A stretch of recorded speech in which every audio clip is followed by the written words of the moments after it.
Hello and welcome back once again to Steven Sir Makes It Easy, where me, Steven Sir, tries to make your life a little bit more simpler with concepts concerning accountancy and finance. Before I get started with the task for the day, very quickly a few reminders. You can connect with us on our Facebook page, our Instagram ID, as well as the Twitter handle. And the most important one is the Telegram channel given above. If you have not installed Telegram on your mobile phone and you are a subscriber of the channel, it's my request, please get connected to the Telegram channel above, join it, so that this particular Telegram channel is used for official communication to inform you, to update you about the lectures that will be premiered the next day, as well as the most important thing, the PDF of the question and answer, whatever is coached and tutored on this particular platform will be shared at the end of that particular chapter, so that you can download it and use it for your future reference basis. Also, if you do intend to purchase the textbook from which the necessary questions are explained during the various lectures, the purchase link is provided in the description of every lecture. And most importantly, if you have missed out the past tense, that is the last lecture, there is an I button given above. Please click it, watch that particular lecture, and then you can come here. Very importantly, at the end is, if you have not subscribed to our YouTube channel, please do make that a task for the day and subscribe to our channel, and together with that also press the bell icon so that Mr. YouTube notifies you about lectures which are uploaded on this particular platform. That's as far as the reminders are concerned. Let me get started with today's lecture. Hello and welcome back to Steven Sir Makes It Easy, जहाँ पर आज हम business services के chapter को एक और step आगे लेकर जाएंगे। हमारे लास्ट के लेक्चर में हमने क्या डिस्कस किया था कि बिजनेस सर्विसेज के अंदर वेयर हाउसिंग कितना इम्पॉर्टेंट है, वेयर हाउसिंग होता क्या है और वो वेयर हाउसिंग के फीचर्स क्या होते हैं।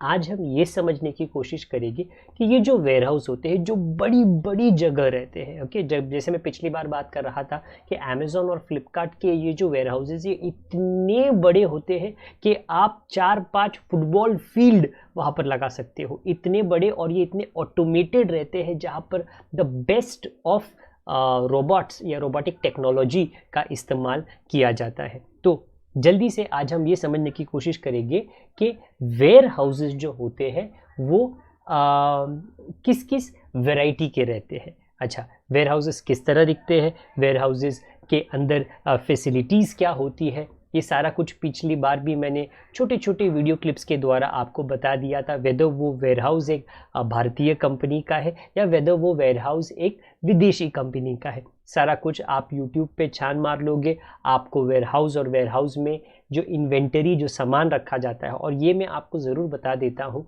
कि वेयर हाउस के अंदर काफ़ी लोग ना कॉमर्स के अंदर या कॉमर्स की पढ़ाई जब करते हैं तो वो ये सोच ज़रूर रखते हैं कि सर काम किस में मिलेगा, किस एरिया में मिलेगा। तो भाई, sir, madam, warehouse management, warehouse के अंदर इन्वेंटरी मैनेजमेंट, ये एक बहुत बड़ा सेक्टर है, एम्प्लॉयमेंट जहाँ पे ज़रूर मिलता है, क्योंकि वेयर हाउस इस तरीके से ज़मीन पे भी होता है और वेयर हाउस बड़े बड़े शिप्स के अंदर भी रहता है, वेयर हाउस बड़े बड़े होटल्स के अंदर रहता है, हॉस्पिटल्स के अंदर रहता है। वो सारी चीज़ों के अंदर, उनके अंदर जो सामान है उनको मैनेज करना बहुत एक अलग से कोर्स उसके लिए किया जाना चाहिए। आज हम ये समझते हैं कि कौन से टाइप के वेयर हाउसेस है। सबसे पहला बात, प्राइवेट वेयर हाउसेस, ओके, गिनती में ये काफ़ी ज़्यादा है क्योंकि हर एक बड़ी बड़ी कंपनी, ओके, जो सामान बनाती है, वेदर वो फास्ट मूविंग कंज्यूमर गुड्स हो सकता है, वेदर वो मोबाइल फ़ोन हो सकता है,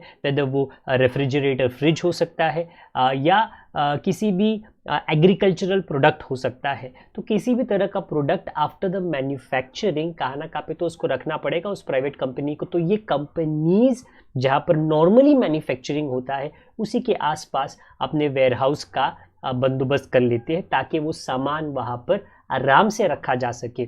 अगर गाड़ियों की बात करें, इसको भी वेयरहाउस में कभी कभी ढके हुए वेयरहाउस में, कभी कभी ऊंचे खुले मैदानों में गाड़ियों को रखा जाता है और जैसे ही कस्टमर से ऑर्डर आता है उसको फाइनल टचिंग्स देकर उसे डिलीवरी के लिए डिस्पैच किया जाता है। तो जो प्राइवेट कंपनीज होते हैं यही अपना पूरा पैसा डालते हैं, इसे कंस्ट्रक्ट करते हैं और इसे मेंटेन भी करते हैं। इसके बाद हम पब्लिक वेयर हाउसेस की बात कर रहे हैं। Public warehouses obviously public के लिए अवेलेबल रहता है। काफ़ी फार्मर्स ऐसे रहते हैं जिनके पास कुछ करके एक छोटी ज़मीन है, पर वो ज़मीन पे जो उपज, जो प्रोडक्शन होता है, जो एग्रीकल्चर करने के बाद में वो उसे रख नहीं पाते हैं। तो इन पब्लिक वेयर हाउसेस का वो इस्तेमाल कर सकते हैं अपने प्रोडक्शन को, जो कल्टीवेशन के बाद में जनरेट होता है, उसे रखा जाने के लिए। अगर आप थोड़ा पीछे मेरा ध्यान दो, ये जनरल पब्लिक के लिए अवेलेबल है एट अ सर्टेन चार्ज। ये जो चार्ज होता है, जो पैसा होता है, ये इतना ज़्यादा हाई नहीं होता ताकि जो जनरल पब्लिक है वो इसका इस्तेमाल कर सकते हैं। Small manufacturer and traders at a low cost. Public warehouses are generally located near the junctions of railways, highways and waterways, ताकि जब सामान या गाड़ी वहाँ पर आती है तो उसे आराम से अनलोड किया जा सके। तीसरा टाइप का वेयरहाउस है बॉन्डेड वेयरहाउसेस। ये बहुत इंपॉर्टेंट है। इंपोर्ट एक्सपोर्ट के क्षेत्र में जो दो कंट्रीज के बीच में होता है, एक कंट्री से एक कंपनी एक्सपोर्ट करती है, दूसरे कंट्री में दूसरी कंपनी उसे इंपोर्ट करती है, बट कभी कभी इंपोर्टर से कुछ डॉक्यूमेंटेशन के अंदर गड़बड़ी हो जाती है, पेमेंट के अंदर डिले हो जाता है।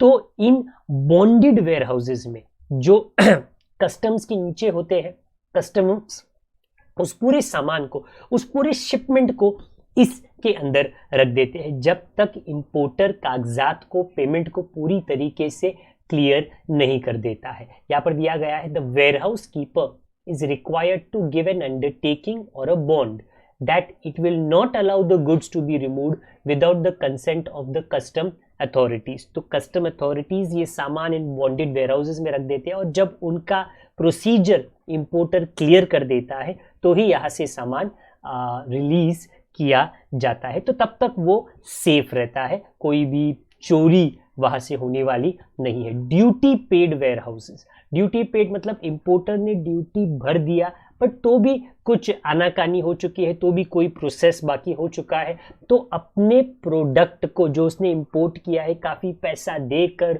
हो सकता है लोन लेकर, उसे सेफली रखना है। तो इस ड्यूटी पेड वेयरहाउसेस के अंदर ड्यूटी दे दी उसने, उसकी अभी कोई गलती नहीं है, बट हो सकता है कि वो सामान की डिलीवरी नहीं ले सकता है, हो सकता है ट्रांसपोर्टेशन के अंदर कोई गड़बड़ हो चुकी है, जहाँ पर वो उसको लेकर जाना है, जिस फैक्ट्री में लेकर जाना है वहाँ पर कोई परेशानी हो सकती है। तो इन ड्यूटी पेड वेयरहाउसेस में वो अपना सामान रख सकता है। काफ़ी बार ये री एक्सपोर्ट में बहुत काम आता है कि सामान आया है, उसको या तो अलग पैकेजिंग करनी है या तो उसका अलग उसको लेबल चढ़ाना है और इमीडिएटली उसको दूसरे कंट्री में डिस्पैच करना है। तो वो सिर्फ एक कंट्री में आती है, उसको उस गोदाउन में क्या किया जाता है, रीपैकेज किया जाता है और री एक्सपोर्ट वहाँ से किया जाता है। तो ड्यूटी पेड वेयरहाउसेस क्या ये डेफिनेटली बहुत इस्तेमाल होता है री एक्सपोर्ट के मामले में। गवर्नमेंट वेयरहाउसेस, हमारा जो पूरा देश है उसके लिए एक FCI करके फेमस है, which is food corporation of India, और हर